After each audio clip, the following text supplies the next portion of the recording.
Hello दोस्तों, मेरे channel फिल्मी स्टोरीज में आपका स्वागत है। बॉलीवुड में 80 और 90 के दशक में एक मशहूर विलेन हुआ करता था। लंबा चौड़ा कद और एक से बढ़कर एक खतरनाक किरदार। नाम था महेश आनंद। आपने इस एक्टर को कई फिल्मों में देखा होगा, बस किरदार बुरे ही होते। कभी शहंशाह में गली का गुंडा बनकर नजर आता, तो कभी संजय दत्त की गुमराह में रिंग का फाइटर। वो बदकिस्मत एक्टर जिसके सेक्रेटरी उसके साथ काम करते करते करोड़पति बन गए, लेकिन करियर के पीक पर इस अदाकार को सेट पर हुए एक एक्सीडेंट ने बर्बाद कर डाला। ऐसा तबाह कि महेश आनंद के भयानक अंत के बारे में आप सोच भी नहीं सकते। चलिए हम इनके बॉलीवुड में आने की कहानी से लेकर इनके साथ हुए हादसे और मौत का पूरा सच बताते हैं। महेश आनंद साउथ इंडियन पिता और महाराष्ट्रन मां की संतान थे। 13 अगस्त 1961 को बंबई में पैदा हुए महेश के पिता का गैरेज हुआ करता, तो मां 40 और 50 के दशक की अभिनेत्री थी, तारा देवी। बचपन से ही महेश को भी फिल्मों में आने का बड़ा शौक हुआ करता। इसी वजह से इन्होंने तैयारी भी शुरू कर दी थी। हालांकि छोटे ही थे और मां की मौत हो गई, बस इनकी साथी हुआ करती बहन लता। महेश जैसे जैसे बड़े हुए वैसे वैसे हैंडसम भी होने लगे। मार्शल आर्ट सीखते और रोज जिम जाते तो शरीर भी निखर गया। लंबा कद, चौड़ा शरीर। मुंबई में ही पढ़ते थे। 2 स्टार फेवरेट हुआ करते जिनका वो दौर भी था, विनोद खन्ना और अमिताभ बच्चन। अमिताभ के लिए तो दीवानगी ऐसी कि एक बार उनके घर की दीवार तक फांद गए थे। हैंडसम थे तो कॉलेज में दोस्त बोला करते मॉडलिंग कर। महेश ने भी अपनी फोटोज एजेंसी में देनी शुरू कर दी और नसीब ने साथ दिया। ढेरों ऑफर आने लगे और मॉडलिंग की दुनिया में महेश आनंद का नाम हो गया। महेश को लोगों ने सलाह दी कि हीरो बनने के लिए डांस बहुत जरूरी होता है। बस महेश ने भी जी जान लगाकर खूब डांस सीख लिया था। अब ये बॉलीवुड कैसे पहुंचे, ये मजेदार किस्सा सुनाते हैं। पिता का गैरेज हुआ करता था, महेश उसको भी संभाला करते थे। अगस्त 1980 की बात है। एक खूबसूरत लड़की उनके गैरेज में आई और अपनी कार ठीक करवाने को बोली। महेश से मुलाकात हुई तो उसकी कार महेश ने अच्छे से रिपेयर कर दी। फिर आना जाना चलता रहा। इसी बीच दोनों की दोस्ती हो गई। धीरे धीरे दोस्ती प्यार में बदल गई। एक बार लड़की बोली, मेरे घर में पार्टी है, तुम भी आना। महेश भी हीरो बनकर पहुंच गए पार्टी में। लड़की उनको देखते ही खुश हो गई और बोली, चलो अपनी बहन से मिलवाती हूं। वो अपनी बहन के पास ले गई तो उसे देखते ही महेश के होश उड़ गए। वो मशहूर एक्ट्रेस रीना रॉय थी और वो लड़की उनकी सगी बहन बरखा रॉय थी। महेश को पता ही नहीं था कि जिस लड़की से उनका अफेयर चल रहा था वो रीना रॉय की बहन थी। खैर 1981 में बरखा प्रोड्यूसर बनी तो महेश को भी अपनी फिल्म सनम तेरी कसम में डांसर बना दिया। फिर अपनी अगली फिल्म में कमल हसन के साथ लीड रोल दे दिया।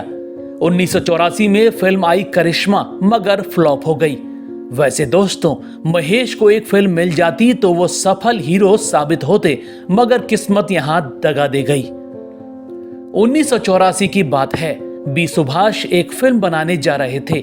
ऑडिशन चल रहे थे और महेश भी वहां पहुंच गए। उनकी कदकाठी तो बिल्कुल वही थी जो डायरेक्टर बी सुभाष को चाहिए थी। ऑडिशन भी पास कर लिया। बस बी सुभाष बोले, मेरी फिल्म के हीरो तुम ही हो। फिर अचानक पूछ बैठे कि इससे पहले कहीं काम तो नहीं किया। महेश बोले, किया है सर। बस यही सब गड़बड़ हो गई। बी सुभाष को नया चेहरा चाहिए था और यह फिल्म उनके हाथ से निकलकर हेमंत बिरजे के पास पहुंच गई। अपनी इसी फिल्म से हेमंत स्टार बन गए थे। फिल्म थी 1985 में आई टार्जन। ये रोल अगर महेश आनंद को मिल गया होता तो शायद उनके करियर की कहानी कुछ और ही होती। खैर, फिल्मी गुंडा बनना लिखा था तो किस्मत वहीं ले गई। 1986 के आसपास विनोद खन्ना की बॉलीवुड में वापसी हो रही थी। उनकी फिल्म में महेश आनंद को माइकल नाम का किरदार मिल गया। 1987 में फिल्म आई इंसाफ, आते ही सुपरहिट। बस यहीं से महेश का करियर भी चल पड़ा। अगले ही साल अमिताभ के साथ सुपरहिट फिल्म शहंशाह मिल गई। इसी साल 1988 में अमिताभ की एक और फिल्म आई थी जिसमें महेश को बड़ा जबरदस्त किरदार मिल गया। नाम था गंगा जमुना सरस्वती। इसके एक सीन ने छोटे सरकार शक्ता बने महेश को खूब मशहूर कर दिया था। सीन था नाचने वाली जया प्रदा के साथ जबरदस्ती करते हुए महेश, और अचानक अपने ट्रक से दीवार तोड़कर अमिताभ अंदर आते हैं। वो सीन खूब हिट हुआ था। यहीं से इस अभिनेता ने खलनायकी में पहचान बना ली थी। इसके बाद तो सोने पे सुहागा, कब्जा, हथियार, इलाका, मुजरिम, तूफान, विश्वात्मा और गुमराह जैसी फिल्मों के जरिए महेश आनंद का करियर 7वें आसमान पर पहुंच गया था। इनमें भी विश्वात्मा और गुमराह तो बड़ी खास थीं।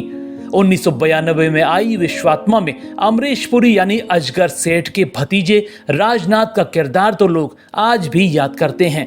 वहीं 1993 में गुमराह फिल्म के जिस एक फाइट सीन ने इनको संजय दत्त की बराबरी पर ला खड़ा किया था, उसका अलग ही किस्सा है। हुआ यह था कि गुमराह में इनको डांस कोरियोग्राफ के लिए रखा गया था। संजय का हांगकांग वाला रिंग फाइट सीन शूट होना था, मगर जिस फाइटर के साथ शूटिंग होनी थी वो आया ही नहीं। डायरेक्टर की नजर महेश आनंद पर पड़ी तो बोले, यार तू ही फाइटर बनकर रिंग में फाइट कर ले। महेश तैयार हो गए और फिर वो सीन शूट किया गया। उस सीन में टाइगर बने महेश के सामने संजय दत्त भी 19 ही नजर आए थे। गुमराह के बाद तो उनका खतरनाक गुंडे का फिल्मी करियर फुल स्पीड में दौड़ रहा था। आलम यह था कि साउथ इंडस्ट्री से भी उनको खूब फिल्में मिलने लगी। तमिल और तेलुगु फिल्मों में भी उनके खतरनाक विलेन के किरदार छाने लगे। ढेर सारी फिल्मों में वो एक साथ काम कर रहे थे। सब कुछ बड़ा अच्छा चल रहा था कि अचानक बदकिस्मती ने जिंदगी में दस्तक दे दी और सब बर्बाद हो गया। 1996 की बात है। अग्निपथ फिल्म की रीमेक तमिल में बनाई जा रही थी। महेश को मेन विलेन का रोल दे दिया गया। इसी फिल्म की शूटिंग के दौरान हेलीकॉप्टर सीन शूट करते समय अभिनेता का बहुत बड़ा एक्सीडेंट हो गया और वो बस मरते मरते बचे थे। लेकिन रीढ़ की हड्डी में चोटें इतनी गंभीर थीं कि डॉक्टर ने बेड से न उठने को बोल दिया। बस यहीं से उनकी बर्बादी शुरू हो गई। साल भर तो बेड से हिल भी ना सके। इसके बाद भी शरीर इतना कमजोर हो चुका था कि शूटिंग के लायक ही नहीं बचा। 4 साल तक वो फिल्मों से दूर हो गए। एक एक कर सारी फिल्में हाथ से निकलती चली गई। बुरे समय में फिल्म मेकर्स भी अपना एडवांस वापस ले गए। एक एक कर सबने साथ छोड़ दिया। यहां तक कि सौतेले भाई भी इनकी करोड़ों की गाढ़ी कमाई पर हाथ साफ कर गए। 4 साल में सब उनको भुला चुके थे। महेश ने इसके बाद दोबारा काम पाने के लिए बहुत मेहनत की, लेकिन किसी ने नहीं पूछा। धीरे धीरे महेश डिप्रेशन में आ गए और शराब के लती हो गए। एक समय तो ऐसा आया जब इनके पास ऑटो में जाने का पैसा तक नहीं बचा। तब इनकी बहन लता, जो बड़ी कंपनी के सीईओ की पत्नी थी, वो खर्च का पैसा इनको भेजा करती, जिसको महेश शराब में उड़ा दिया करते। इसी हादसे ने इनका पूरा घर भी उजाड़ दिया। महेश ने सबसे पहले उसी लड़की से शादी की थी जिसने इनको ब्रेक दिया था, बरखा रॉय। मगर दोनों का रिश्ता चंद साल भी न चला और तलाक हो गया। इसके बाद 1987 में मिस इंडिया इंटरनेशनल बनी एरिका मारिया से शादी कर ली। दोनों का एक लड़का हुआ त्रिशूल। एरिका से भी रिश्ता नहीं चला तो दोनों का तलाक हो गया और वो विदेश में नर्स बन गई। फिर 1992 में अभिनेत्री मधु मल्होत्रा से शादी की, लेकिन एक्सीडेंट के बाद वो भी छोड़ गई। बुरे दिनों में एक बार फिर घर बसाने की सोची और अभिनेत्री उषा बचानी से साल 2000 में शादी की, लेकिन बेरोजगार और शराबी आदमी के साथ बंबई में भला कौन रहता है। 2 साल में ही शराब के लती महेश से उषा ने भी किनारा कर लिया। अब महेश पूरी तरह अकेले रह गए। जुहू में एक फ्लैट और शराब, बस दिन रात इसी में डूबे रहते। जहां भी काम मांगने जाते नहीं मिलता। 90 के इस विलेन को सब भुला चुके थे। बहन लता के पैसों से 2 वक्त के खाने का गुजारा हो रहा था। फिर साल 2015 में बेलारूस की लाना से मुलाकात हुई। दोनों ने शादी कर ली।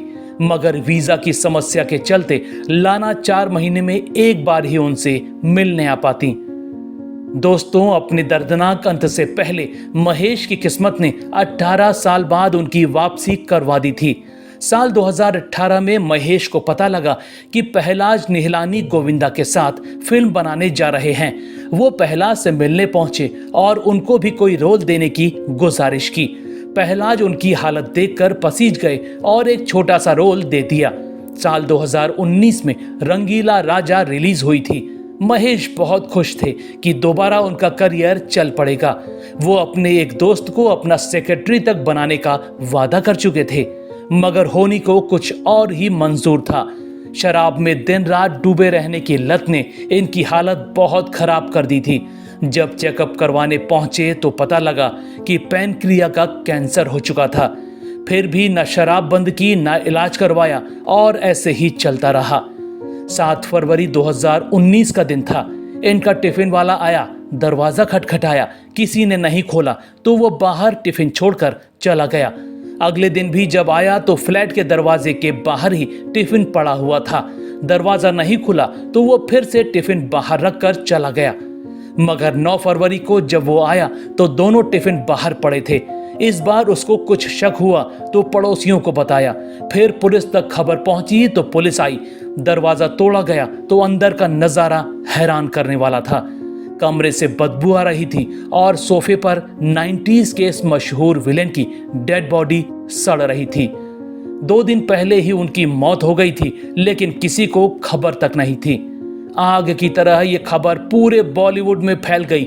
हर कोई महेश आनंद के ऐसे दर्दनाक अंत पर हैरान था। बाद में उनकी पत्नी लाना आई और महेश के पार्थिव शरीर का अंतिम संस्कार करवाया।